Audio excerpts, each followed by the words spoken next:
29절까지 말씀 교독하겠습니다. 율법을 자랑하는 내가 율법을 범함으로 하나님을 욕되게 하느냐?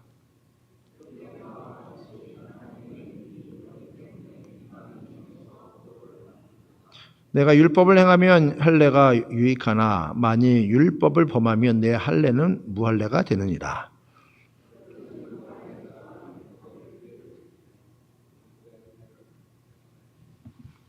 네. 제가 읽어드리겠습니다. 27절 또한 본래 무할례자가 율법을 온전히 지키면 율법 조문과 할례를 가지고 율법을 범하는 너는 정죄하지 아니하겠느냐. 무릇 표면적 유대인이 유대인이 아니요 표면적 육체의 할례가 할례가 아니니라. 오직 이면적 유대인이 유대인이며 할례는 마음에 할 것이니 영에 있고 율법 조문에 있지 아니한 것이니라. 그 칭찬이 사람에서가 아니요 다만 하나님에게서 나니라. 아멘. 하나님의 말씀입니다. 오늘 로마서 2장 23절에 29절 말씀 가지고 자랑할 것을 자랑하라는 제목으로 말씀 나누도록 하겠습니다. 저희가 이제 가끔 영상이나 또 전기 같은 데 이제 어려움이 있지 않습니까? 특히 예배 드릴 때에 이런 어려움이 있으면요. 특히 뒤에서 예배를 준비하는 분이 참 어려움이 많이 있습니다. 지금도 이제 예배 드리다가 한쪽 전기가 나거나 문제가 생기면은 지금 뒤에서 이제 예배 팀들이 굉장히 어려움이 있는데요. 우리 예배를 위해서 늘 기도해 주시고 또 예배를 위해서 늘 봉사하는 분들을 위해 기도해 주시고 또 찬양단과 주방봉사 모든 봉사자들 가운데 하나님의 은혜와 하나님의 복이 넘치도록 기도해 주시는 우리 모두가 되길 원합니다. 제가 로마서 말씀 우리가 지금 한 4주째 공부하고 있는데요. 4주째 공부하면서 믿음의 공식 이야기하고 있지 않습니까? 믿음의 공식. 믿음의 공식이 뭡니까? 예수 그리스도를 믿으면 구원받는다. 사도 바울이 지금 로마서 1장 시작하면서 오직 의인은 믿음으로 말미암아 살 것이다 라는 그 말씀 구절 시작으로 예수 그리스도를 믿으면 구원받는다. 예수 그리스도를 믿으면 영생을 얻는다. 예수 그리스도를 믿으면 천국에 이른다. 예수 그리스도를 믿으면 의에 이른다. 우리가 공식을 나눴습니다. 지금 계속 매주 반복적으로 말씀 나누고 있는데요. 그 반복적으로 말씀 나누는 이유가 뭡니까? 그러니까 중요한 메시지이기 때문에 그렇습니다. 특별히 성경에서 구원에 관한 메시지, 우리 영생에 대한 메시지는 이제 이거는 주제입니다. 주제. 그러니까 성경의 모든 말씀의 그 주제하면 구원에 있고요. 그래서 로마서에서 중요한 메시지도 되지만 더 나가서 성경의 전체적인 주제가 구원이라는 것이죠. 아니 구원이라는 주제를 빼고 성경을 읽게 되면 성경은 좋은 도덕책이나 자기 개발서밖에 불가한 것이죠. 그러니까 예수 그리스도를 믿음으로 말미암아 이것이 구원에 이르고 예수 그리스도를 통해서 천국에 이르고 예수 그리스도를 통해서 하나님께 주시는 의를 누리는 것이 바로 로마서 그리고 성경의 전체적인 주제라는 것이죠. 그러니까 로마서를 쓴 사도 바울이요, 이 로마서를 쓸 때 로마에 사는 이방인들, 다시 말하면 예수님을 몰랐던 이들, 그리고 복음을 몰랐던 이들에게 전 복음을 소개하고 싶은 겁니다. 특별히 이들이 유대인처럼 성경의 지식이 없습니다. 그러니까 성경의 지식이 없는 그 이방인들에게 더 나아가 이제 그리스 로마는 철학이 굉장히 발달하지 않았습니까? 여러분 철학책 읽어보시면 어떻습니까? 철학 공부해 보시면 철학이 재밌고 쉬우신 분 계십니까? 물론 그런 분도 사실 간혹가다 있습니다. 그런데 철학이란 참 어렵습니다. 인생의 문제와 우리의 영혼의 문제, 여러 가지 문제들을 어떻게든지 이것을 잘 풀어볼까 막 노력하는 것이 철학인데요. 근데 이제 그리스 로마의 그 철학이 굉장히 복잡한데, 근데 사도 바울이 그 지역에 살아가는 그들에게 복음을 좀 더 쉽게 전하고 싶은 겁니다. 어떻게 하면 좀 복음을 쉽게 전할까? 복음을 쉽게 전하기 위해서 이 믿음의 공식을 만들어 놓은 거죠. 오직 의인은 믿음으로 말미암아 할 것이다. 예수 그리스도를 믿으면 구원받는다. 어쩌면 유대교적 성경적 지식이 없고 그리스도 로마 철학으로 이 복잡한 그런 이야기라는 거기에 조금 더 간단하고 강력한 그 메시지를 전하고 싶은 겁니다. 주 예수를 믿으면 구원받는다. 주 예수를 믿으면 영생을 얻는다. 주 예수를 믿으면 천국이요. 주 예수를 믿는 것이 의롭게 사는 것이다. 어떻습니까? 이 이야기를 들으면 맞는 사람이 그래 그렇습니다. 믿음의 공식대로 살아가야지라고 생각할 건데 근데 많은 이들이 그러지 못한다는 것이죠. 성경에서 가장 큰 주제를 구원을 이야기하고 믿음의 공식을 이야기하지만 근데 사람들은 믿음의 공식보다요 인간의 속성대로 살아간다는 것이죠. 구원에 대한 이야기를 하지만 막상 이 땅을 살아가는 이들은 인간의 본성대로 본능대로 살아간다는 것입니다. 그러니까 사도 바울은 말씀을 통해서 구원을 좀 더 명확하고 분명하게 전하고 싶지만 그러니까 듣는 이들은 우리의 인간의 본능에 연결되어 있어서 인간의 속성대로 하나님의 말씀보다는 인간의 속성대로 인간이 가지고 있는 습성대로 살아가고 싶어하는 마음이 이 안에 담겼다는 것이죠. 그러다 보니까 진리와 의보단 불의와 죄성이 좀 더 가깝다는 것입니다. 대표적인 것이 바로 이제 자랑하는 거 있죠. 자랑하는 거. 그리고 판단하는 거. 어린아이들 보십시오. 어린아이들 모습을 이렇게 보면 어린아이들 보면은 아무 죄가 없고 그리고 착한 것 같지만 어린아이들 함께 모여 있으면요. 인간의 본성이 다 드러납니다. 사탕이 누구 하나 갖고 있으면 막 자랑하고요. 또 이렇게 막 뺏고요. 제가 한번 터들러 룸을 제가 봤는데 아이들이 몇십 명 있는 방을 이렇게 유심히 본 적이 있습니다. 엄마 아빠들은 다 예배 들어가고 봉사자들만 있었는데요. 그러면 어때요? 아이들이 그냥 가만히 있고 그냥 항상 해피하고 우유 주면 먹고 자고 그럴 것 같은데 그중에 조금 큰 아이들은요. 거기서 왕노릇합니다. 그리고 그 안에 있는 그 힘을 발휘하는데 그래서 돌만 지나면요. 막 이렇게 기어다니다가 자기 동생이 있으면 가서 푹 주저앉아요. 그리고 부모님 안 보면 푹 때려요. 저는 돌 지난 아이가 그런 모습 보면 깜짝 놀랐습니다. 늘 이쁘니까 이쁘다 했는데 나중에 보면 아무도 안 본다 그러면 가서 동생 막 때리고 있고요. 그리고 자기 갖고 있는 사탕 막 입에 막 집어넣고요. 이게 생각하지 못한 일들이 막 일어납니다. 보면서 인간의 본성이 악하다. 인간의 속성이 이렇구나. 라는 것을 보게 된단 말이죠. 그것이 어린아이들만 그런 것이 아니라는 것이죠. 이 로마서 2장에 나오는 초기 기독교 역사에서 보면 유대인들이 특히 가지고 있던 그 본성 중에 하나가 자기를 드러내고 자랑하는 것인데 그 유대인들이 드러내는 것이 두 가지입니다. 오늘 로마서 2장에 볼 수 있는 것처럼 율법 그리고 할례. 그들이 하나님의 말씀을 받았고 하나님과의 언약된 관계를 통해서 할례를 통해서 드러내고 표시를 하는 것이죠.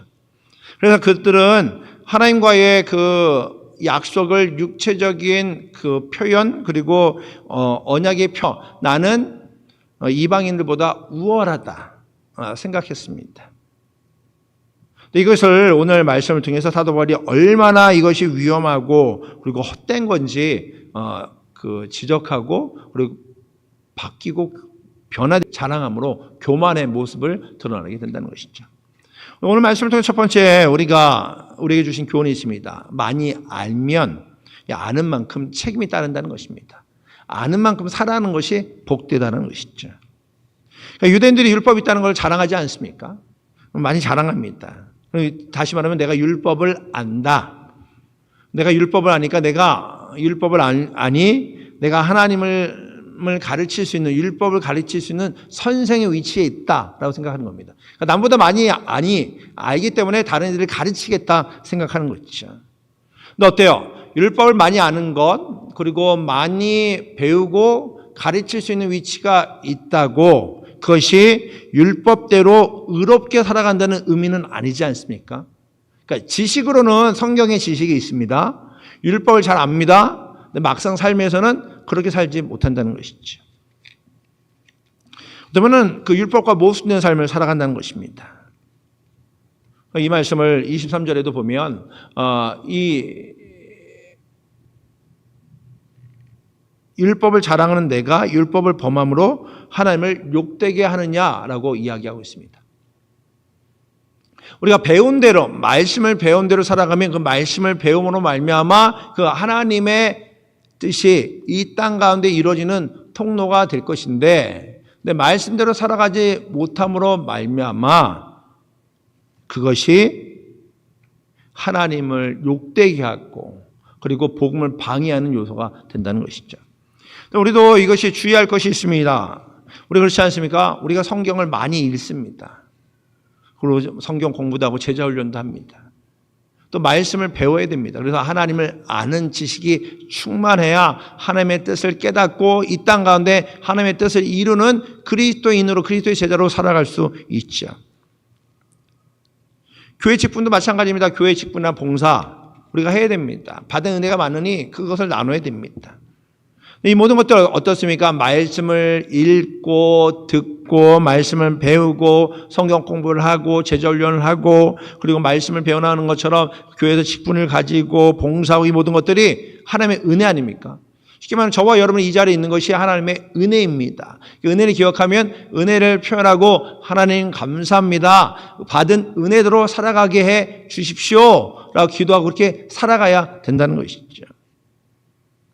그런데 만약 우리가 하나님의 은혜를 알면서도 그것을 잊고 살아가면 성경을 아는 것, 교회 직분, 또 열심히 봉사하는 것, 자칫 잘못하면 이 모든 것들이 자랑이 될 수 있고요.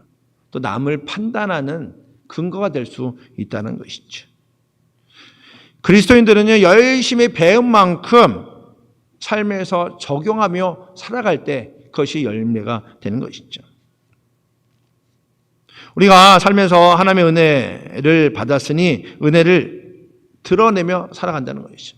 특히 아무도 없는 그 자리에서 내가 하나님의 백성으로 그리스도인으로 살아갈 수 있겠느냐. 하나님의 말씀을 듣고 배운 대로 살아갈 때에 삶 가운데서도 하나님이 하나님 되심을 증거하고 복음을 전하는 통로로서 간다는 것이죠. 우리의 말과 행동이 그리스도의 사랑과 용서와 또 정직과 공의를 드러나는 통로가 되어야 된다는 것입니다. 근데 만약에 우리가 이 배운 대로 살지 아니하면 그리고 우리가 받은 복음의 원칙을 어기고 살아가고 있다면 우리 지금 오늘 로마서 2장의 유대인들처럼 율법을 배웠으나 율법의 약속을 가지고 있으나 깨닫지 못하고 그리고 죄를 짓는 유대인과 똑같은 죄를 범하게 된다는 것이죠. 저도 목회하면서 또 저의 신앙생활에 있어서 저의 기준이 있습니다. 기준이 있다면 생명을 살리느냐 그리고 그리스도의 제자로 세워져 가는 그리스도의 제자로 살아가느냐 특별히 생명을 살리냐 이것은 정치나 경제나 사회나 그리고 사회 이 땅을 살아갈 때 중요한 기준이 됩니다. 예를 들어서 우리가 운전을 하다가 교통사고를 나가서 사람을 죽였다. 사람을 죽인 거 아닙니까? 우리가 운전하다가 사람을 죽이면 그것이 우리에게 큰 죄 아닙니까? 그러니까 그것처럼 마찬가지로 우리가 이 땅을 살아갈 때에 생명을 구원하는 데 초점을 두느냐. 정치도, 경제도, 사회도, 세상도. 우리가 그리스도인 살아가면서 그곳에 있을 때 생명을 살리는 초점을 두고 있느냐. 또 교회 안에서 또 우리가 말씀 배우고 세상을 살아갈 때에 생명을 살리고 그리스도의 제자로 살아가느냐에 초점을 두고 삶의 기준이 되어요 살아간다는 것이죠. 그래서 우리 공동체 삶의 터전에 끊임없이 영혼을 구원하고 하나님의 백성을 세우는데 그 중심을 또 살아가는 것. 이것이 저는 저의 목회와 신앙생활이고 저 스스로가 늘 점검하죠. 그래서 말씀을 전할 때도 삶을 살아갈 때도 내가 생명을 살렸느냐 그리스도의 제자로 살아갔느냐 제자를 세웠느냐 늘 점검하고 있죠. 우리는 그렇습니다. 우리가 겉모양이 아무리 훌륭해도요 사람들이 우리의 겉모양을 보면서 그리스도인이군요 하나님의 사람이군요 라고 인정하지 않는다는 것이죠. 우리가 주일마다 깨끗하게 옷을 입고 성경을 들고 여기 가면 그리스도인이군요 참 멋집니다 라고 얘기하지 않는다는 것입니다. 만약 겉모양이 그럴듯하지만 속사람이 견고하지 않으면 그런 평가들 있죠. 교회 다니는 사람이 왜 그래? 교회 다닌다더니 말로만 교회 다니네. 이런 얘기 들을 수 있다는 것이죠. 그것은 우리의 삶이 부끄러움뿐만 아니라 하나님을 모독하는 결과를 갖습니다. 그러니까 진정한 자랑은요, 율법을 따르고 또는 겉모양을 살아가는 것이 아니라 그 율법이 가르키는 예수 그리스도를 닮고 예수 그리스도를 따라 살아가는 것, 이것이 믿음의 성도의 모습이라는 것이죠. 그러니까 진정한 할례, 진정한 율법은 바로 속사람부터 시작된다는 것이죠. 할례는요, 사실 유대 민족의 정체성과 같습니다. 왜냐하면 이스라엘의 역사가 시작할 때 그 할례를 하나님께서 약속하셨거든요. 그래서 창세기 말씀에 보면, 창세기 17장 9절 이하에 보면 하나님께서 아브라함과 약속할 때 할례를 하라 이야기합니다. 이게 언약의 표시다. 그러니까 할례를 통해서 너와 나와의 언약이다라고 이야기하는 것이죠.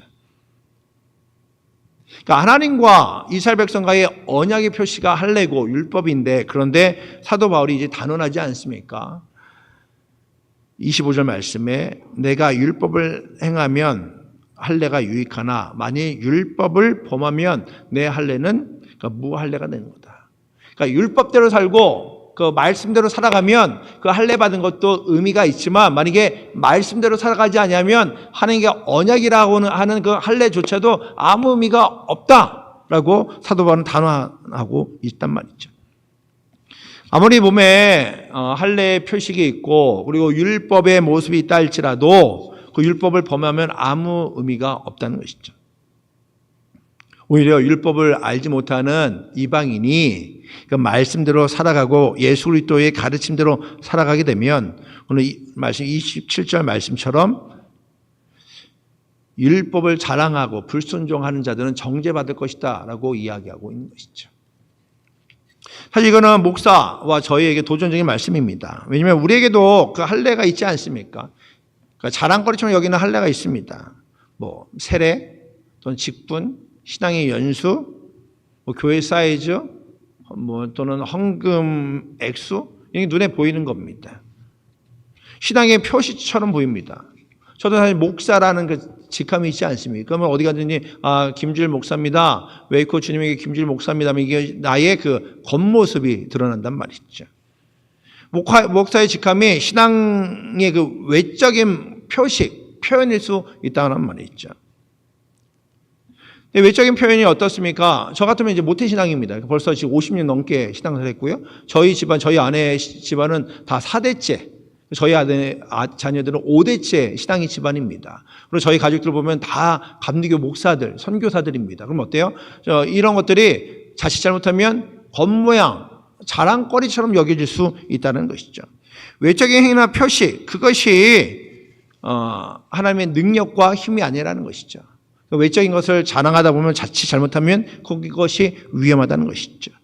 사도 바울이 우리에게 이렇게 이야기하고 있지 않습니까? 고린도전서 10장 10절 말씀입니다. 한번 같이 읽어보죠. 시작. 그런즉 섰는 줄로 생각하는 자는 넘어질까 조심하라. 지금 율법, 할례, 신앙의 표시, 이 겉모양 다 서 보인 듯한 모습입니다. 그럴듯해 보이는 모습이라는 거죠. 근데 그럴듯해 보이는 모습을 가진 자들아 넘어질까 조심하라. 하나님 보시는 것은 우리의 겉모양, 그리고 그 율법이나 할례, 신앙의 겉 표현들을 보시는 거 아니라 우리의 마음의 중심을 보기를 원하십니다. 우리의 마음이 성령으로 새로워져서 늘 주님과 교제하고 그리스도의 제자가 되어서 생명을 살리는 데 쓰임받는 그 중심을 보기를 원하신다는 것이죠. 아무리 교회의 표식을 많이 가졌다 할지라도 만약에 그 표식대로 살아가지 못하면 쉽게 말하면 목사는 목사답게, 그리스도인은 그리스도인답게 살아가야 되는데 그렇게 살지 못하면 무할례자보다 못할 수 있다는 것이죠. 그러니까 우리가 자랑할 것이요, 외적인 표식이 아니라 우리의 속사람, 성령의 능력 안에 있는 속사람을 자랑하고 그리고 그리스도를 닮아가는 속사람의 변화를 자랑해야 된다는 것이죠. 그 사도 바울이 우리에게 권면하지 않습니까? 그러므로 우리가 낙심하지 아니하노니 우리의 겉사람은 낡아지나 속사람은 날로 새로워진다. 그러니까 겉으로 드러내는 율법이나 할례, 그 겉사람이죠. 겉사람은 낡아지지만 우리 속사람은 날로 새로워질 수 있다는 것입니다. 왜 그렇습니까? 바로 예수 그리스도의 은혜로 성령의 역사하심으로 우리의 속은 강건해질 수 있다는 것이죠. 속사람의 날로 새로운 변화를 경험하기 위해서 사도 바울이 다음과 같이 고백하죠.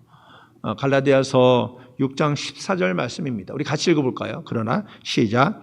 그러나 내게는 우리 주 예수 그리스도의 십자가 외에 결코 자랑할 것이 없으니 그리스도를 말미암아 세상이 나를 대하여 십자가에 못 박히고 내가 또한 세상에 대하여 그러하니라. 아멘. 자, 사도 바울이 지금 고백하고 있지 않습니까? 내가 예수 그리스도의 십자가 외에는 자랑할 것이 없다. 사도 바울이 표면적으로 외향적으로 자랑거리 가지고 있던 인물입니다. 그 당시에 가장 엘리트로 살아갔던 사도 바울입니다. 그런데 그 겉신앙, 겉모양 자랑하지 않겠다는 겁니다. 외향적인 자랑거리를 자랑하는 것이 아니라 외적인 표시를 자랑하는 것이 아니라 바로 자신을 구원하신 예수 그리스도의 십자가 외에는 결코 자랑할 것이 없다 고백하고 있단 말이죠. 우리 기록할 것이 있습니다. 우리 삶의 방향성을 어디에 둘 것이냐. 우리가 사람의 칭찬이나 사람의 시선이 아닌 하나님께로 오는 칭찬에 관심과 초점을 두고 있느냐라는 것이죠. 표면적으로 유대인으로 살아가는 것이 아니라 그 속사람이 성이 충만함으로 그리스도 따르는 일을 오늘 28장 29절에도 이야기하고 있으면서 정말 칭찬받는 자는 바로 말씀대로 살아가는 이임을 오늘 말하고 있지 않습니까? 그러니까 진정한 할례는요, 육체에 있는 것이 아니라 마음에 있다는 것입니다. 이 율법에 있는 것이 아니라 성령의 능력으로 이루어짐을 이야기하고 있습니다. 진정한 자랑은요, 인간의 눈에 있는 것이 아니라 바로 인간의 눈에 보이는 행위나 또는 율법의 준수가 아니라 오직 하나님께서 인정하시는 칭찬, 우리 속사람의 날로 강건해지고 새로워지는 것, 이것이 칭찬받는 일이라는 것이죠. 그러니까 우리가 칭찬받을 수 있는 유일한 길은 바로 예수 그리스도를 믿음으로 말미암아 예수 그리스도로 말미암아 의롭다함을 얻을 때 칭찬받을 수 있다는 것입니다. 그리고 우리의 진정한 의, 그리고 우리의 진정한 자랑, 예수 그리스도와 함께 살아가는 것이 우리가 붙잡고 살아가야 될 믿음이라는 것이죠. 우리 그럽니다. 우리 신앙생활 할 때 종종 인정받고 싶을 때 있지 않습니까? 저도 인정받고 싶을 때가 있습니다. 목사님 너무 좋습니다. 은혜가 됩니다. 목사님만 봐도 그냥 늘 하나님이 일하시는 것 같습니다. 목사님 때문에 이렇게 인정받고 싶을 때가 있어요. 이번에 제가 한국에 방문하면 그 다음 주에는 더복처치라고 목포에 있는 교회 방문합니다. 제가 인천에 살거든요. 공항 바로 옆에 삽니다. 저희 부모님이 거기 사십니다. 한 번도 가본 적이 없는데요. 사신답니다. 그런데 그 인천에서 목포 봤더니 한 5시간 반 걸리더라고요. 멀죠. 근데 우리 어머님은 왜 거기까지 가냐라고 이야기하는데, 사실 제가 달라스에서 그 양육했던 청년이 목사가 돼갖고 목포에 교회를 개척을 했습니다. 그래서 이제 개척 교회를 하니 함께 신앙생활했던 제자의 그 교회를 가보고 싶어서 제일 먼저 약속을 잡아서 이제 목포로 가서 예배를 드리고 같이 기도하고 돌아옵니다. 또 한 교회는 시흥에 있는 군자제일감리교회 가는데요. 여기는 이제 선배 목사님께서 갑자기 몸이 좀 안 좋으십니다. 그래서 주일날 하루 좀 쉬시고 그리고 그 선배님 기도하고 싶어서 그 교회를 준비해서 갑니다. 보니까요, 그 목포도 가고 또 여기 선배 목사님이 어려운 데 가다 보면 마치 굉장히 의로운 것처럼 보일 수가 있어요. 야, 목사님은 목포까지 가서 말씀 전하냐, 또는 가서 설교하시면 참 잘하신다라고 여길 수 있을 수도 있습니다. 근데 여러분 생각해 보십시오. 복음이 필요하면 목포가 아니라 일본 땅끝까지 이르러 복음 증거하는 것이 그리스도의 사명 아닙니까? 그렇다면 나를 필요로 하고 그리고 우리가 복음을 전할 수 있는 곳이라면 그 어떤 곳이라도 가서 복음 전하는 것이 그것이 그리스도의 삶이죠. 다시 말하면 우리가 하나님의 은혜로 살아갔습니다. 지금까지 하나님의 은혜로 살아갔다면 누굴 만나든 어떤 이든 하나님의 은혜를 전할 수 있다면 그것으로 충분한 것 아니겠습니까? 혹 이런 것 때문에 나를 칭찬해 줄까? 너무 수고가 많다. 너무 의롭고 바르게 산다라고 인정받기 위해서 일을 하고 있다면 굉장히 조심해야 된다는 것이죠. 아니면 나 스스로가 이 정도면 좀 의롭지, 이런 좀 바르지, 남보다는 좀 낫지 라고 생각한다면 그것은 섰을 때 넘어질까 조심하라는 사도 바울의 그 권면의 말씀을 들어야 된다는 것이죠. 우리는 그렇습니다. 칭찬받는 것조차도 어떻게 보면은 표면적인 신앙 아닙니까? 여러분, 우리의 겉신앙은 자랑할 것이 못 됩니다. 우리 건강도 그렇지 않습니까? 건강도 자랑할 것이 못 되지 않습니까? 어느 정도 때가 되면 겉사람은 후패해질 수밖에 없는 연약한 존재입니다. 그리스도인들은요, 속사람이 중요합니다. 표면적으로 칭찬받고 인정받는 것이 아니라 내가 하나님의 은혜로 살아갔사오니 하나님의 은혜가 너무 크오니 그 은혜를 나누면서 그 은혜를 기억하며 겸손히 이 땅을 섬길 수 있도록, 그 영혼을 섬길 수 있도록 나의 삶을 지키시고 인도하여 주시옵소서. 이것이 우리의 고백이 되어야 된다는 것이죠. 그다음에 우리가 자랑할 것이 무엇입니까? 우리 자랑할 것은요, 예수 그리스도 외에는 없다는 것이죠. 나의 행위도, 나의 율법 준수도, 나의 성실함도 겉사람 겉신앙이 아닌 우리를 구원하신 예수 그리스도 그 십자가, 우리 예수 그리스도 외에는 자랑할 것이 없다는 것이죠. 예수 그리스도로 말미암아 예수 그리스도께서 주신 그 능력과 은혜를 기억하고 살아가는 것, 그것이 믿음의 성도라는 것입니다. 이번 한 주간은 삶을 살 겁니다. 우리 삶을 살아갈 때 여러분 삶의 터전에서 무엇을 드러내고 자랑하시겠습니까? 바라기는 여러분의 일터에서, 여러분의 직장에서, 여러분의 학교에서, 사업장, 가정에서 예수 그리스도의 은혜와 사랑을 증거하고 나누는 우리 모두가 되기를 원합니다. 겸손하게 머리 숙이며 무릎 꿇으며 하나님의 은혜를 구하며 받은 은혜가 있다면 그것을 또한 나누는 복의 통로로 쓰임받는 저와 여러분 되기를 바랍니다. 그 쓰임받는 이들 통해서 하나님께서 영광 받으시고 또